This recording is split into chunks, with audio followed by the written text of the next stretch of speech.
मुझे लगता है कि अरविंद केजरीवाल जी को जवाब देना पड़ेगा कि कितनी दलाली मिली, क्यों उन्होंने दुकानें बढ़ाई, क्यों उन्होंने समय बढ़ाया, उन्होंने क्यों उम्र कम की, और जो माताएं आज परेशान है कि उनके बच्चे घर पे दारू पी के आ रहे थे, उनको क्या जवाब देंगे? वो क्या जवाब देंगे उस बेटी को? रहते हैं क्या सर? नहीं तो बताइए ना, बंद हो दिल्ली में हुआ, दिल्ली का घटना है, दिल्ली में बताएंगे। अगर ये घटना कहीं और होती तो बताता। मैंने सीलमपुर में देखा है, मैंने कोंडली में देखा है, ये चीज मैंने बदरपुर में देखा है।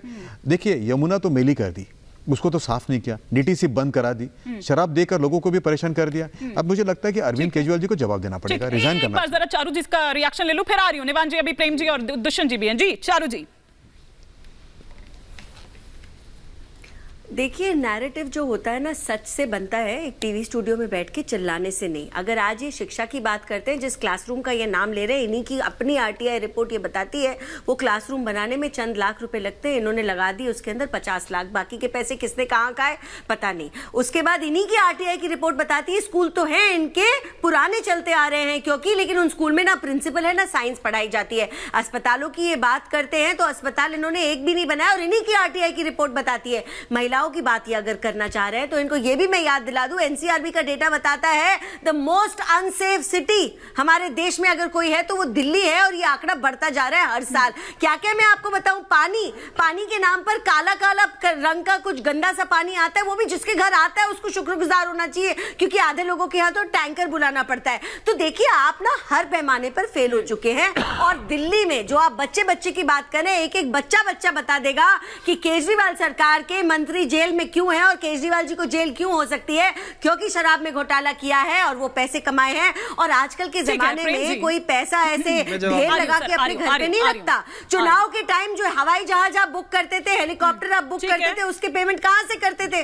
वो ट्रेल निकल कर आई ना अपने दोस्तों के थ्रू, पहले जरा प्रेम जी का जवाब लेना चाहती हूं कि प्रेम जी, अगर इस तरह की स्थिति होगी तो दिल्ली का क्या होगा, दिल्ली की जनता का क्या होगा? डिप्टी सीएम अंदर, सीएम भी क्या अंदर जाएंगे? संजय सिंह तो अंदर हैं, मनीष सिसोदिया भी अंदर हैं।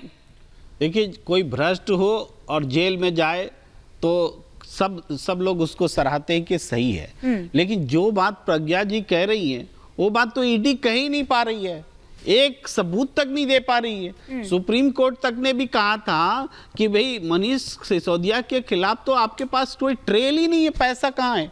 आज भी एक पाई भी 350 करोड़ है। सुप्रीम कोर्ट ने कहा था, सुप्रीम कोर्ट ने ही बेल नहीं दी है। अरे आप झूठ क्यों बोल रहे हैं? आप झूठ बोले तो बहुत बढ़िया, दूसरा बोले तो आपके ऊपर भी मानहानि का दावा हो जाएगा। राहुल गांधी को भी माफी मांगनी पड़ती है, आपको भी मांगनी पड़ जाएगी। बोलिए, आप झूठ मत बोलिए। जजमेंट पढ़िए, उसके बाद सुप्रीम कोर्ट ने कहा है कि नहीं कहा है, कहा है कि नहीं कहा है कि मनीष सिसोदिया के खिलाफ कोई ट्रेल नहीं है, आपका ट्रायल कोर्ट में केस नहीं चलेगा, ये झूठ है क्या? फिर तो नहीं, ये झूठ है। प्रेम जी, लेकिन अगर कुछ नहीं होता तो बेल भी मिल जानी चाहिए थी। लेकिन सुप्रीम कोर्ट ने बेल नहीं दी ना, इसीलिए नहीं दी क्योंकि आप एविडेंस को टैंपर करते हो, फोन तोड़ते हो, छुपाते हो, पेन ड्राइव लगाकर कंप्यूटर से डिटेल उड़ा देते हो, क्योंकि पीएमएलए लग जाता है। पीएमएलए लग जाने पर दो साबित करने का जो 12 लाख के फोन तोड़े हैं आपने, विक्टिम पर होता है। इसी का फायदा उठा के सीबीआई से केस नहीं कराते, आप ये बताओ ना, सुप्रीम कोर्ट ने जब 350 रुपए आम आदमी पार्टी के पास जाने की बात करी, आप उसको क्यों नहीं एड्रेस करते? धंधा किया है जो इन्होंने एक्सटॉर्शन, मुझे आपकी तरह ना चिल्लाने की आदत है ना शौक है। आपसे सिर्फ एक बात पूछ रही हूं, कहां गए 350 करोड़? को हक नहीं है ये पैसे की लेन देन। कैग रिपोर्ट ने तो 2000 करोड़ की बात करी। जी किसी को तो बाहर छोड़ दीजिए कि लड़ लें आपसे लड़ लें, किसी को तो छोड़ दीजिए बाहर, किसी के खाते सीज कर दे रहे हैं। आप बताइए वो कह रहे हैं कि 2 रुपए तक नहीं है, पैम्फलेट नहीं छपा पा रहे हैं, रेल का टिकट खरीदने का पैसा नहीं। चारू जी, आपने स्थिति क्या कर दी है बताइए? रेल का टिकट खरीदने का पैसा नहीं है, पैम्फलेट नहीं है, कोई ऐड नहीं। सर बता दीजिए सर। हिमानी जी, बिल्कुल पैसे नहीं है। आइए दुष्यंत भाई, उस माँ से पूछिए जिसके बेटे को अपने शराब पिलाने की लत लगा दी, तक के लिए पैसे नहीं आ रहे हो। हाँ हिमानी जी, उस माँ को पूछिए। हिमानी जी, उस माँ को पूछिए जिसके बच्चे को इन्होंने शराब पीने की लत लगाई है। उस माँ से पूछिए जिसका बेटा घर नहीं लौट रहा क्योंकि शराब पी रहा है, केवल इसलिए क्योंकि ना अरविंद केजरीवाल को दलाली चाहिए थी। तो क्या ईडी की जांच फिर भी जारी रहेगी? कर रहे हैं असली लड़ाई एनडीए वर्सेस इंडिया अलायंस है। असली बात ये है, अजीत दादा पवार ने एनडीए ज्वाइन कर लिया अजीत दादा पवार को क्लीन चिट मिल गई। पूर्व मुख्यमंत्री महाराष्ट्र के उन्होंने इंडिया एनडीए ज्वाइन कर लिया, उनकी फाइल नहीं मिल रही। ईडी कोर्ट में बोलती है फाइल रिट नहीं मिली, रिट की कॉपी नहीं मिली। खुल रही है असली लड़ाई की दिक्कत ये है अरविंद क्या बोल रहे हैं? इंडिया अलायंस छोड़ दीजिए, आपका सारा मामला खत्म। सारा मामला खत्म, इंडिया अलायंस छोड़ दो।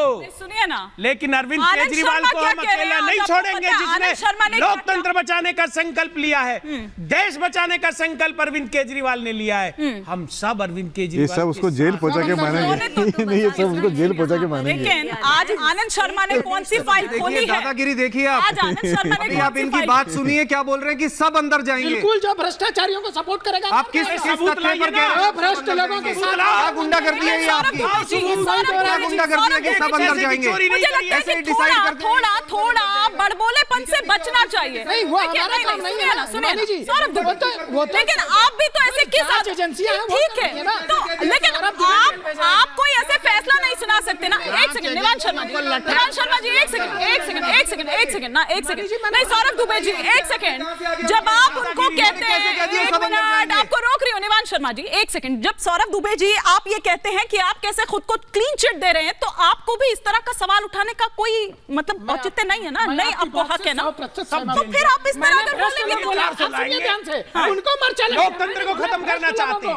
मैंने तो उनका लोकतंत्र पे हो रहा है। मैंने कहा भ्रष्ट केजरीवाल पे हमला नहीं है, संविधान का हमला है। प्रधानमंत्री नरेंद्र मोदी की भ्रष्टाचार के लिए लोगों ने कुर्बानी दी है, तो इनका मर्चा ठीक है, आप इस तरह से नहीं, देखिए स्तर ना गिराएं, हम स्तर ना गिराएं, भाषा का स्तर ना गिराएं, इस तरह के शब्दावली का प्रयोग ना करें। निवान जी क्विक रिएक्शन, फिर मैं विनीत जी का रिएक्शन। आज सबके सामने ये एक्सपोज हो चुके हैं। इन्होंने खुलेआम बोल दिया कि ये सब अंदर जाएंगे। जो भाजपा के साथ नहीं खड़ा, ये खुलेआम कह रहे हैं कि सब अंदर जाएंगे।